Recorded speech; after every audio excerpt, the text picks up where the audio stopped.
Welcome to the town planning zone. Last video में हमने chapter 3 cover किया था। इस वीडियो में हम चैप्टर 4 जो सेक्शन 43 से लेकर 58 तक है उसका कुछ पार्ट कवर करेंगे। मुझे बहुत लोगों ने बताया कि वो एमपीएससी टाउन प्लानिंग के एग्ज़ाम के लिए प्रिपेयर कर रहे हैं, तो ये चैप्टर उनके लिए बहुत इंपॉर्टेंट है क्योंकि इसी चैप्टर का नॉलेज आपसे एक्सपेक्ट किया जाता है। मैं रिलेटेड क्वेश्चंस भी आपको यहाँ पे करवाऊंगा, तो make sure that you subscribe to the channel और वीडियो अच्छा लगा तो लाइक करें। तो शुरू करते हैं चैप्टर 4 के साथ। चैप्टर 4 का नाम है control of development and use of land included in development plans. उसमें सेक्शन 43 है restriction on development of land. तो सेक्शन 43 में ये बोला गया है कि after declaration of intention of preparing a development plan in official gazette, जो हमने पिछले चैप्टर में देखा था, no person shall change the use of any land or carry out development of any land without the written permission from the planning authority। मतलब एक person return consent के बिना कोई भी डेवलपमेंट अपने लैंड पे कैरी आउट नहीं कर सकता। इसके कुछ एक्सेप्शंस है, मतलब जिनकी रिटर्न परमिशन लेने की ज़रूरत नहीं है। तो नंबर 1, अगर आपको मेंटेनेंस ऑफ अ बिल्डिंग करना है या कुछ ऐसे अल्टरेशंस करने हैं जो सिर्फ घर के इंटीरियर को चेंज करते हैं but not the exterior of the building, तो ऐसे मॉडिफिकेशंस को आपको रिटर्न परमिशन लेने की ज़रूरत नहीं है। सेकंड पॉइंट ये है कि गवर्नमेंट के किसी ऑर्डर के तहत अगर कुछ काम हो रहा है तो उसकी रिटर्न परमिशन लेने की ज़रूरत नहीं होती।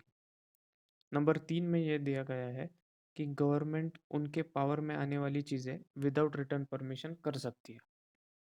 नंबर 4 में सेंट्रल गवर्नमेंट, स्टेट गवर्नमेंट या लोकल गवर्नमेंट नीचे दिए गए काम को without return permission without return permission from planning authority ये काम कर सकते हैं। तो नंबर 1 ये है कि मेंटेनेंस और improvement of highways, roads and public street, तो ये विदाउट परमिशन करने की ज़रूरत है।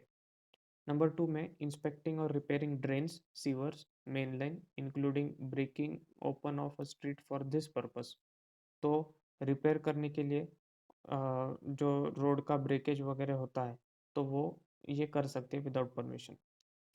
Number 5, excavation for agricultural purposes, मतलब एग्रीकल्चरल पर्पजेस के लिए जो एक्सकवेशन हम करते हैं तो उसकी रिटर्न परमिशन लेने की ज़रूरत नहीं है। मतलब वेल्स को जो बनाते हैं तो उसके लिए जो एक्सकवेशन करते हैं तो उसको विदाउट परमिशन हम कर सकते हैं।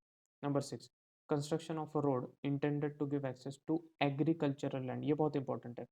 Construction of road which is intended to give access to only agricultural land, मतलब ऐसा रोड हम बना सकते हैं जो एग्रीकल्चरल लैंड को एक्सेस दे, तो ऐसे रोड की परमिशन लेने की ज़रूरत नहीं है। Number 7, for normal use of land which has been use temporary for other purposes, मतलब इसका एग्जांपल है कि दिवाली के टाइम या गणपति के टाइम जो कोई पीस ऑफ लैंड होती है उसको टेम्पररी कमर्शियल यूज़ के लिए हम यूज़ करते हैं और वो होने के बाद वो प्रीवियस यूज़ के लिए रेडी हो जाती है, तो ऐसे चेंज ऑफ लैंड यूज़ की परमिशन लेने की ज़रूरत नहीं है। सेक्शन 44 का नाम है application for permission for development. तो सेक्शन 44 ब्रॉडली ये कहता है कि a person not being state government, not being central government और not being a local authority जो अपने लैंड को डेवलप करना चाहता है उसे प्लानिंग अथॉरिटी से रिटर्न में परमिशन लेना ज़रूरी है, और ये एप्लीकेशन करते समय उसे all the necessary documents submit करने होंगे। इसमें और एक इम्पॉर्टेंट पॉइंट ये है कि if a person wants to demolish an existing structure, तो इस केस में उसे रिटर्न परमिशन लेने की ज़रूरत नहीं है। इसमें और एक पॉइंट यह है कि if a person wants to execute integrated township project, then in such case he has to make an application to the state government। वो अगर इंटीग्रेटेड टाउनशिप प्रोजेक्ट एग्जीक्यूट करना चाहता है तो उसे स्टेट गवर्नमेंट के पास एप्लीकेशन करना होगा, जिसके बाद स्टेट गवर्नमेंट उसका एनालिसिस करेगी या और फिर उसे परमिशन देगी या फिर उसका एप्लीकेशन रिजेक्ट भी कर सकती है। ये परमिशन देना या रिजेक्ट करना अगले सेक्शन में दिया गया है, सेक्शन 45 में, जो हम अगले सेक्शन में देखेंगे। सेक्शन 45 का नाम है ग्रांट और रिफ्यूजल ऑफ परमिशन। जब प्लानिंग अथॉरिटी को हमारा एप्लीकेशन रिसीव होता है तब प्लानिंग अथॉरिटी तीन चीज़ें कर सकती है। नंबर 1, ग्रांट परमिशन अनकंडीशनली, मतलब अनकंडीशनली आपको परमिशन मिल जाएगी।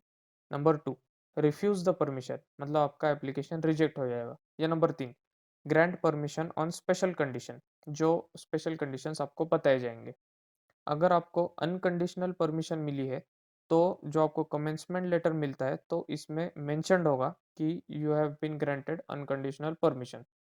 अगर आपको स्पेशल कंडीशंस के तहत परमिशन मिली है तो आपका एप्लीकेशन रिजेक्ट हुआ है तो आपको स्पेशल कंडीशंस के तहत परमिशन क्यों मिली है या फिर आपका एप्लीकेशन रिजेक्ट क्यों हुआ है, तो ये प्लानिंग अथॉरिटी का काम है कि वो डिटेल में आपको इसका रीज़न बताए।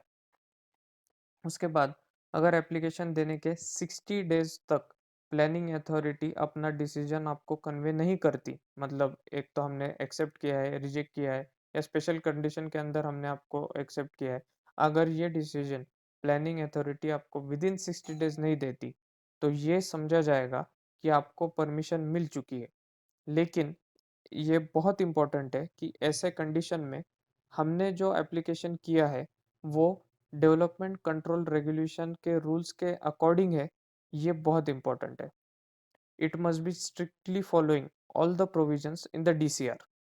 इसके बाद प्लानिंग अथॉरिटी आपको कमिटमेंट लेटर देने के बाद with in 1 month planning authority का ये काम है कि वो इस कमेंसमेंट सर्टिफिकेट की कॉपीज और डेवलपमेंट प्लान की सारी कॉपीज कलेक्टर को फॉरवर्ड करे।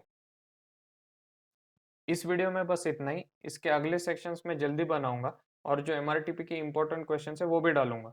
सो चैनल को सब्सक्राइब करें और लाइक करें।